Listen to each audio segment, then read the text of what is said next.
लेकिन इस्लामी नज़रियाती काउंसिल वालों को पता ही नहीं था कि हुआ क्या, बड़ी खामोशी से पास हो गया। बाद में इस्लामी नज़रियाती काउंसिल ने 2 दफ़ा बहुत शिद्दत के साथ इसके ऊपर यानी एतराज़ उठाया कि ये हम समझते हैं कि जो अभी पास हुआ है ये खिलाफ शरीयत है। मैं इस दुनिया में आ गया लेकिन मुझे किसने भेजा और मेरा आने का मकसद क्या है।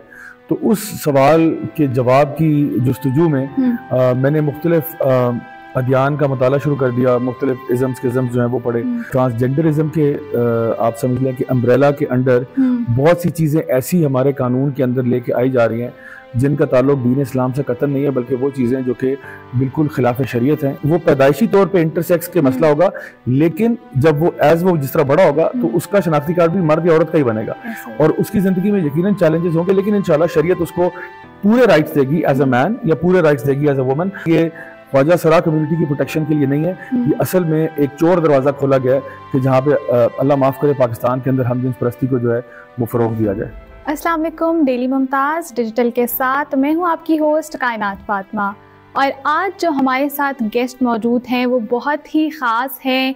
वो यूथ क्लब के CEO और मोटिवेशनल स्पीकर और फाउंडर ऑफ एक्सप्लोरिंग इस्लाम, साथ ही साथ वो इस्लामिक स्कॉलर भी हैं। तो आइए आपकी मुलाकात करवाते हैं ज़ियाउल हक साहब से। अस्सलाम वालेकुम सर, कैसे हैं आप? अल्हम्दुलिल्लाह, अल्लाह का बहुत करम। सर, सबसे पहले तो हम आपसे जानना चाहेंगे कि जैसा कि हमने रिसर्च की तो हमें पता चला कि आपका जो बैकग्राउंड है वो काफ़ी मॉडर्न था और काफ़ी जो है मॉड स्कॉट फैमिली से आपका ताल्लुक है, लेकिन आप उसमें पहले बंदे हैं जो काफ़ी इस्लाम की तरफ राग़िब हुए। तो आपकी क्या स्ट्रगल रही, थोड़ा सा जानना चाहेंगे। जी, असल में मेरा जो एजुकेशनल बैकग्राउंड तो ये था कि पहले रावलपिंडी से तब कुछ अपनी अर्ली एजुकेशन के बाद इंग्लैंड चला गया बैचलर्स करने के लिए कंप्यूटर साइंस में, उसके बाद ऑस्ट्रेलिया चला गया मास्टर्स करने के लिए। और इस दौरान मेरा जो लाइफ का आप समझ लो कि एक मकसद था या गोल था, वो बस ये था कि इंसान लाइफ एंजॉय करता है, उसमें ज़्यादा से ज़्यादा आगे बढ़ना और बस वो जो दुनियावी परसूट्स होते हैं उन्हीं के पीछे मेरा फोकस था। लेकिन फिर इंसान की ज़िंदगी में ना कुछ ऐसे हालात वाक़यात होते हैं जो आपको ना सोचने पे मजबूर करते हैं कि आखिर मैं किस डायरेक्शन में जा रहा हूँ। जिसको बुल्ले शाह ने कहा था ना, बुल्ला की जाना मैं कौन, कि मैं कौन हूँ, मैं कहाँ से आया, मैं कहाँ जा रहा हूँ। ये कुछ ऐसे इनको हम कहते हैं एग्जिस्टेंशियल क्वेश्चंस हैं जो हर इंसान की ज़िंदगी में गुजरते हैं कि आखिर मैं इस दुनिया में आ गया लेकिन मुझे किसने भेजा और मेरा आने का मकसद क्या है। तो उस सवाल के जवाब की जुस्तजू में मैंने मुख्तलिफ अध्ययन का मुताला शुरू कर दिया, मुख्तलिफ इज़म्स किज़म्स जो हैं वो पढ़े। और प्लस यानी 2 चीज़ें ना, एक तो ये कि जो लाइफ में गुजार रहा हूँ उस लाइफ के अंदर मुझे वो फुलफिलमेंट, वो सेटिस्फैक्शन नहीं नज़र आ रही, जहाँ पे सब कुछ करने के बावजूद भी आप कहते हो कि अभी भी कुछ मिसिंग है। ठीक है, चलो ये मैंने कर लिया एंजॉयमेंट का काम, अच्छा इसके बाद चलो ये करते हैं, इसके बाद ये करते हैं, इसके बाद ये करते हैं, अच्छा फिर क्या है। तो वो जो एक एम्प्टीनेस आपको फीलिंग होती है, एक तो वो है, और उसके साथ साथ ये कि ये जो सवाल हैं ये बहुत पिंच करते हैं। तो इनके जवाब ढूंढने के लिए मुख्तलिफ अध्ययन को पढ़ना शुरू किया और फिर तकरीबन आप कह लो कि 5 to 6 मंथ का स्ट्रगल था, जिसके बाद फिर मैं फाइनली ये बात समझ में आई कि अल्हम्दुलिल्लाह दीन इस्लाम जो है उसको फॉलो करना चाहिए। और फिर मैंने उसके बाद भी एकदम से फॉलो नहीं किया, वो आराम आराम से, उसमें भी एक जर्नी थी बहरहाल। तो ये एक समरी समझना उस चीज़ की। सही। तो आपका ताल्लुक जो है वो आर्मी बैकग्राउंड से है, काफ़ी लोग आपके फैमिली मेम्बर्स आर्मी से, तो आपको फैमिली ने इस चीज़ पे प्रेशराइज नहीं किया कि जी कैप्टन बनना है, मेजर बनना है? एक्चुअली मेरी फैमिली थोड़ा सा उल्टा हिसाब था। मेरी अम्मी जो थी वो कहती थी फौज में बिल्कुल ना जाए, क्योंकि उन्होंने देखा था कि ये आर्मी का लाइफ स्टाइल है, तो था भी उनका बड़ा लाडला, तो उनको था कि ये ना बस कोई अच्छी सी कोई डेस्क जॉब करे और इस तरह से। मेरा अपना बहरहाल शौक था। और जब मैं इंग्लैंड भी गया तो मैंने अपने पेरेंट्स को उस टाइम पे नहीं बताया कि मैं वहाँ पे स्काई डाइविंग कर रहा हूँ और उसके बाद इस तरह की डेंजरस हरकतें जो है बंजी जंपिंग और स्कूबा डाइविंग और ये वो।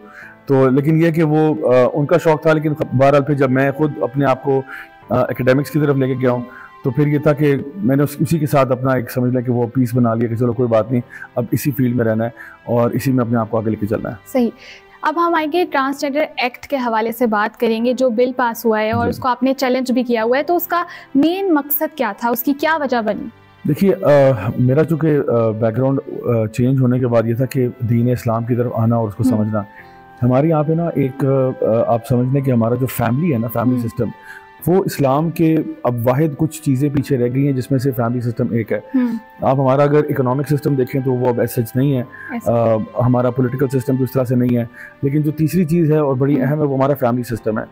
जो ट्रांसजेंडर एक्ट इस वक्त आपके यहाँ ज़ेर बहस है, उसके अंदर बहुत सारे प्रॉब्लम्स ऐसे हैं जो कि आपको नज़र आता है कि वो ट्रांसजेंडरिज्म के आप समझ लें कि अम्ब्रेला के अंडर बहुत सी चीज़ें ऐसी हमारे कानून के अंदर लेके आई जा रही हैं जिनका ताल्लुक दीन इस्लाम से कतई नहीं है, बल्कि वो चीज़ें जो कि बिल्कुल खिलाफ शरीयत हैं और ऐसी चीज़ें हैं जिन पे अल्लाह ताला का सख्त अजाब है और वो हमजिन्स परस्ती और उससे रिलेटेड जो भी मैटर्स हैं उनके लिए एक दरवाज़ा खोला गया है। तो इसलिए मैं समझता हूँ ना सिर्फ मैं बल्कि मुख्तलिफ वॉक्स ऑफ लाइफ के लोग, मैं पूरे पाकिस्तान में इस वक्त ट्रैवल कर रहा हूँ, हर तरह के बैकग्राउंड के लोग जो है मुझे नज़र आ रहे हैं कि वो इसके बारे में एक आवाज़ बन के खड़े हुए हैं और वो कह रहे हैं कि हम ऐसा कोई कानून पाकिस्तान में नहीं बनने देंगे जहाँ से हमारा फैमिली सिस्टम जो है वो हर्ट हो रहा हो। तो इस्लाम की हदूद के अंदर रहते हुए एक ट्रांसजेंडर को क्या हकूक़ हासिल हैं? देखिए, सबसे पहले तो ये टर्म्स को डिफाइन करना बहुत ज़रूरी है। ट्रांसजेंडर जो टर्म है ना, उसका माना ये है कि एक ऐसा शख्स जो कि बायोलॉजिकल मर्द है या बायोलॉजिकल औरत है और वो फील करता है, उसकी फीलिंग्स ये हैं कि वो अपने जो जिस जिन्स के साथ वो पैदा हुआ है उससे मुख्तलिफ है। तो ये जो है ना, ये एक साइकोलॉजिकल डिसऑर्डर है, इसको जेंडर डिस्फोरिया कहा जाता है और इसका इलाज साइकोलॉजिकल है। इसका इलाज ये नहीं है कि आप एक बंदा जब ये कहता है कि भाई मैं हूं तो मर्द हूँ, यानी फुली फंक्शनिंग बायोलॉजिकल मेल हूँ, मुझे औरत तस्लीम किया जाए और कानून आपको औरत मान ले। इस लिहाज से अगर आप देखें तो अगर फीलिंग्स की बेस पे कानून चेंज होगा, अगर इंसान की फीलिंग्स की बेस पे कानून, आज तक पूरी इंसानी तारीख में कभी ऐसा नहीं होगा, तो अगर ऐसा होगा तो फिर ऐसे लोग भी हैं जो अपने आप को ट्रांसएबल्ड कहते हैं। ट्रांसएबल्ड वो लोग होते हैं जो समझते हैं कि मेरा बाजू नहीं होना चाहिए था, टांग नहीं होनी चाहिए थी, तो क्या इसका ये मतलब है कि वो स्पेशल ओलंपिक्स में पार्टिसिपेट करें? या फिर वो लोग जो अपने आप को ट्रांस एज कहते हैं, वो कहते हैं हूँ तो मैं मिसाल के तौर पर 55 साल का या 60 साल का, लेकिन मैं फील करता हूँ अंदर से कि मैं 16 साल का हूँ, तो क्या इसको अंडर 18 का मैच खेलने दें? या अगर ये निकाह करना चाहता है किसी छोटे बच्चे के साथ, उसको अलाउ कर दें? यानी ये चीजें, या एक बच्चा जो है वो कहता है मैं हूं तो 8 साल का लेकिन मैं अपने आप को फील करता हूँ 24 साल का, तो मुझे जो ना शादी करने की इजाजत हो। तो ये जो फीलिंग्स की बेस के ऊपर चीजें ना, ये साइकोलॉजिकल मसले मसाइल हैं, इनका हल साइकोलॉजिकल ही है और नफ्सियाती मामला है, उसको प्रॉपर तरीके से ट्रीट करना चाहिए। माँ बाप को चाहिए कि वो बच्चे को शेम ना करें, बच्चे को मतलब किसी अजियत में ना लेके जाएं, बल्कि उसको मेडिकल हेल्प दें, प्रोफेशनल हेल्प दें, बजाय कि ये कि हम उसको कानूनन कहें कि नहीं बच्चा चूंकि फील कर रहा है, अब कानून उसके मुताबिक बदला जाए और एक मर्द जो है उसको कहा जाए कि तुम्हें हम औरत वाला शनाख्ती कार्ड दे रहे हैं, आज से बेटा वैसे तो आप मर्द हो लेकिन हम आज से आपको औरत मानेंगे। तो ये मैं समझता हूँ कि अल्लाह ताला की खलकत को चेंज। लेकिन एक रीसेंट इंटरव्यू में डॉक्टर मेहरब मोइज जो हैं, उन्होंने सेनेटर जो हैं मुश्ताक अहमद, उनको बोला कि आप अपना मेडिकल सर्टिफिकेट दिखाएं। तनकीद करते हुए उन्होंने कहा कि एक मर्द और औरत के लिए लाजमी नहीं है सर्टिफिकेट, तो एक ट्रांसजेंडर के लिए क्यों है? तो इस हवाले से आप क्या कहना चाहेंगे? देखिए, जब एक मैं अगर शनाख्ती कार्ड बनाना चाहता हूँ ना, तो वो मेरे से मेरा बे फॉर्म मांगते हैं, तो पहले अपना बे फॉर्म दें। बे फॉर्म किस बेस पे बनता है? बे फॉर्म बनता है मेरे बर्थ सर्टिफिकेट की बेस पे। बर्थ सर्टिफिकेट के ऊपर डॉक्टर ने लिखा था मैं मर्द हूँ या औरत हूँ, तो मेरा मुआयना तो हो चुका है, यानी at the time of birth हो चुका है। At the time of birth medical doctor जो है वो मुझे असाइन नहीं करता जेंडर, वो डिटरमिन करता है। वो मेरे यानी जेनिटेलिया को देख के, मेरा डीएनए देख के वो बताता है कि जी ये मर्द है या ये औरत है, और उसकी बेस पे मैं जाके नादरा में जाके जो है ना कार्ड बनवाता हूँ अपना और वो बन जाता है। तो उसके पीछे दस्तावेज है। इसी तरह से कोई बंदा अगर ये कहता है कि जी मैं हूं तो मर्द हूं लेकिन मैं अपने आप को ये समझता हूं, तो अगर फॉर एग्जांपल वो इंटरसेक्स है, अब असल में लोग कंफ्यूज होते हैं, वो इंटरसेक्स को ट्रांसजेंडर कह रहे होते हैं। इंटरसेक्स ही होता है कि जिसके साथ एक बायोलॉजिकल मसला है, यानी वो दोनों जेनेटेलिया के साथ पैदा हुआ है और उसमें कोई एबनॉर्मैलिटी है। जैसे आम हालात में एक किसी बंदे के हाथों में 10 उंगलियां होगी ना, लेकिन कभी कभार 11 वाला भी पैदा हो सकता है। तो जस्ट बिकॉज वो 11 वाला पैदा हो गया तो कोई नई कैटेगरी इंसानियत की पैदा नहीं होगी, वो है इंसान ही है, नॉर्मल मेल या फीमेल है, लेकिन एक उसकी एबनॉर्मैलिटी है। इसी तरह से एक इंसान के अंदर अगर कोई मेडिकल प्रॉब्लम है तो वो थ्रू सर्जरी और सम अदर प्रोसीजर वो यानी फिक्स हो सकता है। हार्मोन थेरेपी भी है, बहुत सारी चीजें हैं जिसमें इंटरसेक्स को भी बहरहाल शरीयत ये कहती है कि किसी ना किसी खाने में उसको भी डाला जाएगा, यानी या वो मेल में जाएगा या फीमेल में, जहां पे भी उसका जो बायोलॉजिकल सेटअप ज्यादा लीन कर रहा होगा उसी के हिसाब से उसका डीएनए टेस्ट हो सकता है वगैरह वगैरह, बहुत सारी चीजें।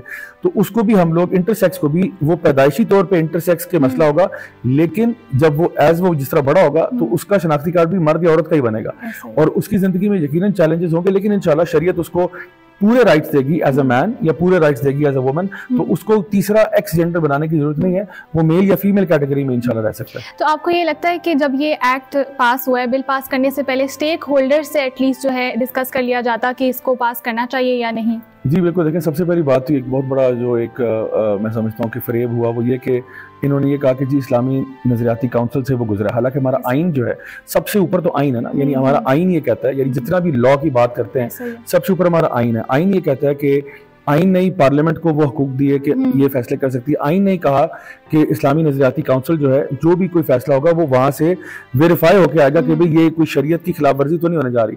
इन्होंने कहा ये कि जी इस्लामी नजरियाती काउंसिल में बात जारी है, लेकिन इस्लामी नजरियाती काउंसिल वालों को पता ही नहीं था कि हुआ क्या, बड़ी खामोशी से पास हो गया। बाद में इस्लामी नजरियाती काउंसिल ने 2 दफ़ा बहुत शिद्दत के साथ इसके ऊपर यानी एतराज़ उठाया कि ये हम समझते हैं कि जो अभी पास हुआ है ये खिलाफ शरीयत है और हमारे खिलाफ आइन भी है, क्योंकि आइन ये कहता है कि सॉवरेनिटी बिलोंग्स टू अल्लाह और जो भी यहाँ पे कानून बनेगा वो कुरान और सुन्नत की रोशनी में होगा। तो उन्होंने कहा ये जो कानून बना है ये कुरान और सुन्नत की रोशनी के मुताबिक बिल्कुल नहीं है और इसको इसीलिए रिपील होना चाहिए।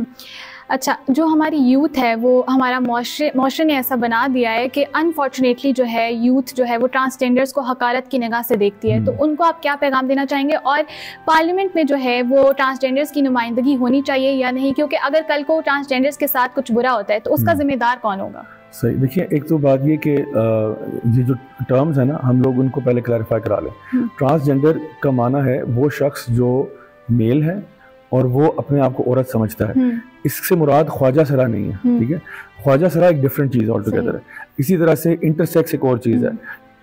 और इसी तरह से हम कहते हैं कि जी यानी इंटरसेक्स के अंदर ये तो हो गया, ट्रांसजेंडर के अंदर यानी और कैटेगराइजेशन है। फिर जो हमारी ख्वाजा सरा कम्युनिटी है उसके अंदर हम देखते हैं कि उसमें भी कुछ मजीद कैटेगराइजेशन है। सो अगर कोई शख्स जो है फॉर एग्जांपल उसका वो अपने जेंडर के बारे में कंफ्यूज्ड है, या फॉर एग्जांपल कोई शख्स जो है वो थोड़ा सा मर्द है लेकिन थोड़ा सा जनाना टाइप की उसमें आदात पाई जाती हैं, तो देखें इनका मजाक उड़ाना तो किसी को भी शरीयत इजाजत नहीं देती, किसी को हकारत से देखना शरीयत तो किसी को भी इजाजत नहीं देती। अगर किसी के साथ कोई जेन्युइन प्रॉब्लम है हमें उनको हेल्प करना चाहिए, हमें उनके लिए एक नरम गोशा रखना चाहिए।